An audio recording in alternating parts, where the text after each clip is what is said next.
The colony ship Perseverance landed on Kepler 9c on a warm autumn day. The Galactic Observation Corps filed their assessment 3 weeks later. Unsurvivable. Recommend evacuation.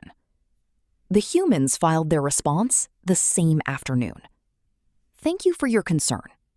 We're staying. The Corps observers laughed. They had never seen a winter on Kepler 9c. Neither had the humans. They were about to find out what that meant. The Galactic Observation Corps had a standard assessment protocol for new colony establishments: atmospheric analysis, soil composition, predator mapping, seasonal cycle projection, resource availability scoring. Kepler 9c scored poorly on all of them. Observer Taal had conducted 41 colony assessments across 19 years. He could read a planet's viability in 48 hours. Kepler 9c had taken him 36, not because it was complicated, but because he kept checking his calculations, hoping he was wrong. He wasn't. The planet had 3 things going for it: breathable atmosphere, liquid water, adequate growing season, approximately 4 months of temperate conditions suitable for agriculture. Everything else was a problem. The remaining 8 months were what the Corps' geological survey classified as extended severe winter cycle. Temperatures dropping to -80 degrees, atmospheric winds exceeding 300 kilometers per hour, electromagnetic storms that disabled most technology, and a snowfall accumulation rate that buried the landscape under 40 meters of ice. 40 meters. Taal had stood in the colony's central square on a warm October afternoon. Pleasant, almost comfortable, the kind of day that made a planet seem reasonable, and watched 412 humans building structures, planting crops, digging foundations, moving with the focused urgency of people who understood exactly what was coming. He had delivered his assessment personally. The colony administrator, a woman named Chen Wei, 50-ish, practical clothing, the kind of calm that came from making hard decisions for a long time, had read it carefully. Then she had looked up. "We know," she said. Taal frowned. "You have reviewed the seasonal projections?"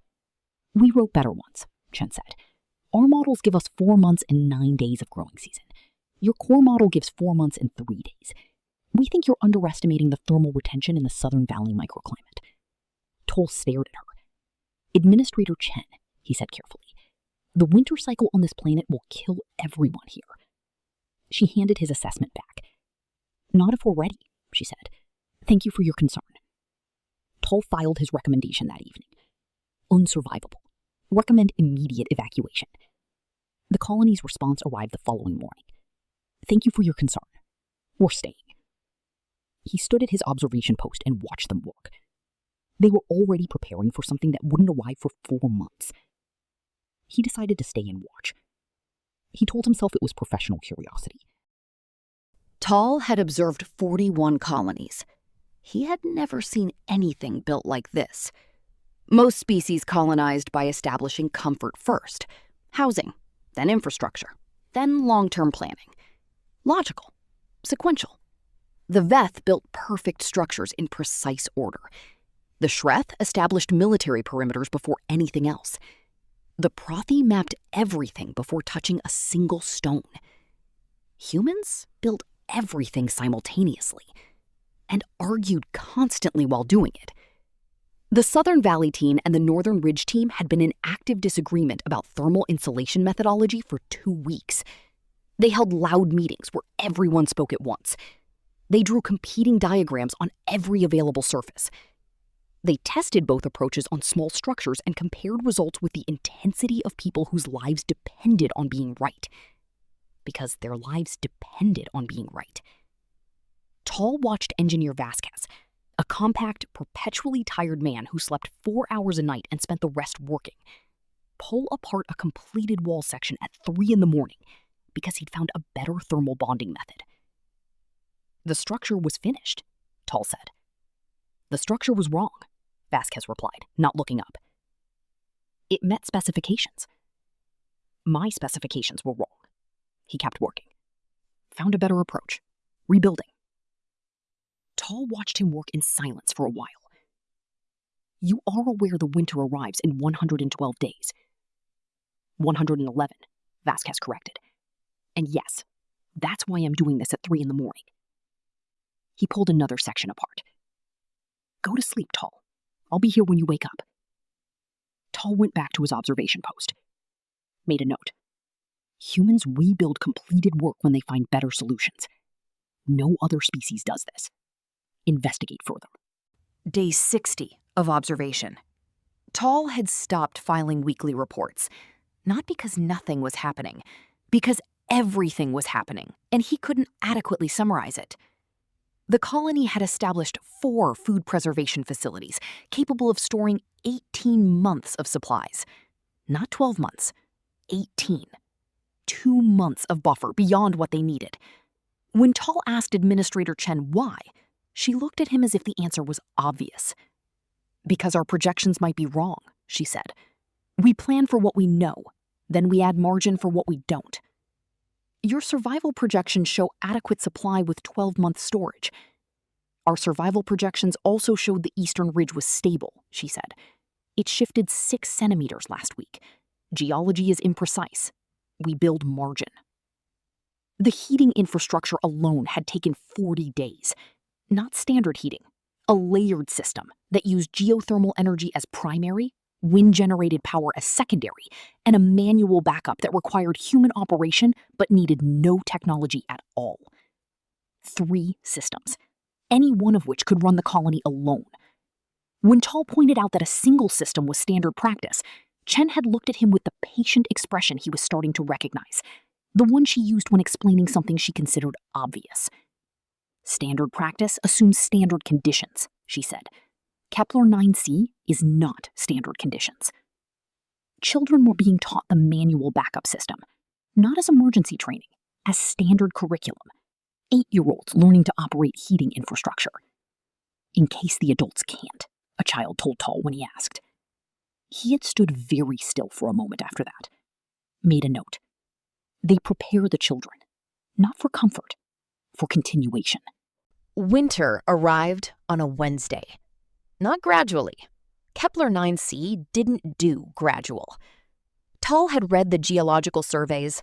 He had understood intellectually what rapid thermal descent meant.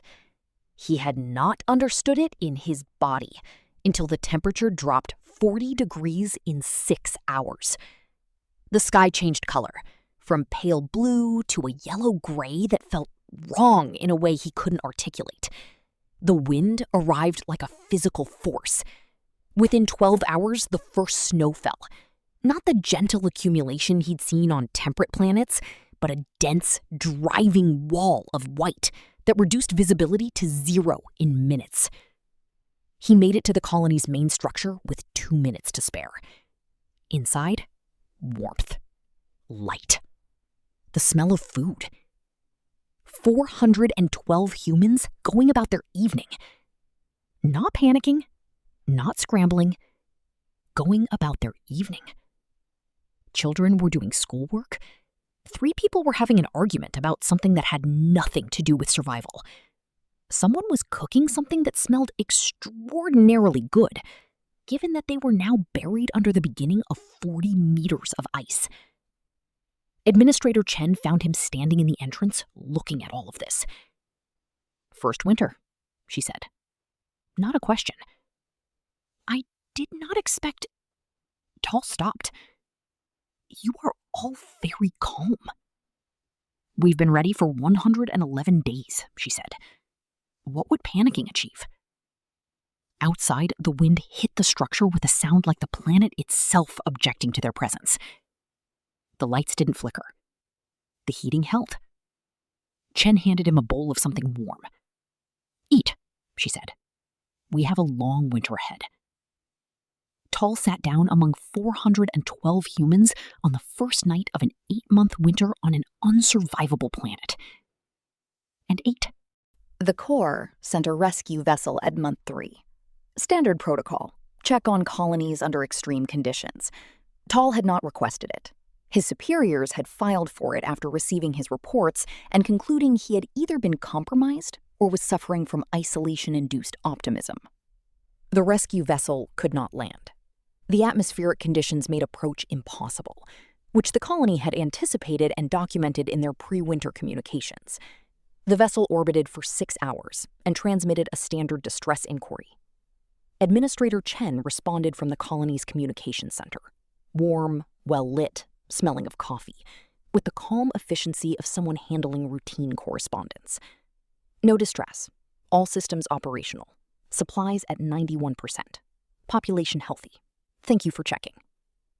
The rescue vessel commander transmitted back. Confirm. All 412 colonists accounted for? 414, Chen replied.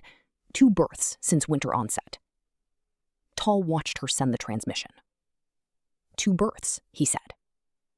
Mira and James, Chen said. Both healthy.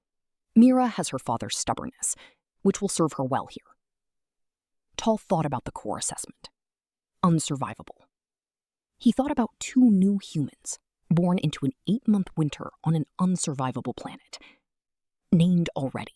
Stubborn already. Unsurvivable was a word that assumed the people arriving had a choice about surviving. He was beginning to understand that for humans, survival was not a choice. It was simply what they did while they were busy doing everything else. Month 6. Taal's assessment had grown to 417 pages. His supervisor had requested a summary. He had written 3 different summaries and deleted all of them because none of them captured what he was actually observing. The colony had lost 2 heating subunits in month 4, electromagnetic storm damage.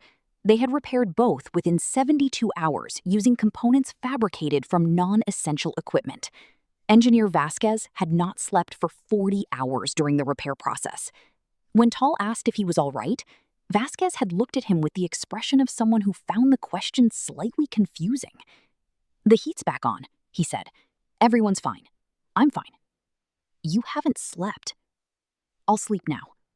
He did, for 11 hours. Then he got up and started designing a redundancy system so the same failure couldn't happen again. The colony's food stores were at 63%, ahead of projection. The children had started a newspaper, handwritten, 4 pages, published weekly. Taal had been interviewed for the 3rd edition. The interview had been conducted by a 9-year-old named Sophia, who asked better questions than most core officials he had met. He had read every edition. He sat down and wrote his summary. 1 page. The original assessment was correct in every measurable metric. Kepler 9c is by every standard an unsurvivable colony location. The assessment was incorrect in one unmeasurable metric. It did not account for the colonists. Humans do not survive difficult conditions. They inhabit them. There is a difference that our assessment frameworks have no language for. Recommend immediate reclassification of all human colony viability assessments. Current frameworks are inadequate. Personal note, I have been here 6 months. I have not once heard a human say they cannot do something. I have heard them say, frequently, loudly, and with considerable argument, how they will do it. This is not optimism. It is something else entirely. I don't have a word for it yet. I think the humans might. He sent it. His supervisor responded in an hour. What word do you think they have for it? Taal looked out at the white landscape. 40 meters of ice, negative 80 degrees. A planet that had been assessed as unsurvivable by 19 years of professional experience. He thought about Vasquez rebuilding a finished wall at 3 in the morning. Chen adding 18 months of supplies instead of 12, just in case. Sophia's newspaper. 2 babies named Mira and James. 414 humans going about their evening on the first night of winter. He typed 1 word back. Home. Spring arrived on a Tuesday. Not gradually. Kepler 9c didn't do gradual in either direction. The temperature climbed 30 degrees in 4 hours. The ice began its retreat with a sound like the planet exhaling. Taal stood outside for the first time in 8 months. The colony emerged around him, not stumbling out, not rushing, just stepping outside with the easy familiarity of people returning to a space they'd always intended to come back to. Children ran immediately. Adults stood in the weak sunlight with their faces turned up, not in relief, Taal realized, in something quieter. Satisfaction. The planting teams were organized within hours, not scrambling, scheduled. They had planned the spring planting during month 2 of winter, had adjusted the plan 4 times based on updated soil temperature projections. Were ready. Vasquez was already checking exterior structural integrity with the focused attention of someone who had been thinking about this for months, because he had been. Administrator Chen stood beside Taal, watching the colony move back into the world. "You stayed," she said. "I couldn't leave," Taal replied honestly. She smiled. "Most observers file their report and go. Most observers haven't seen this."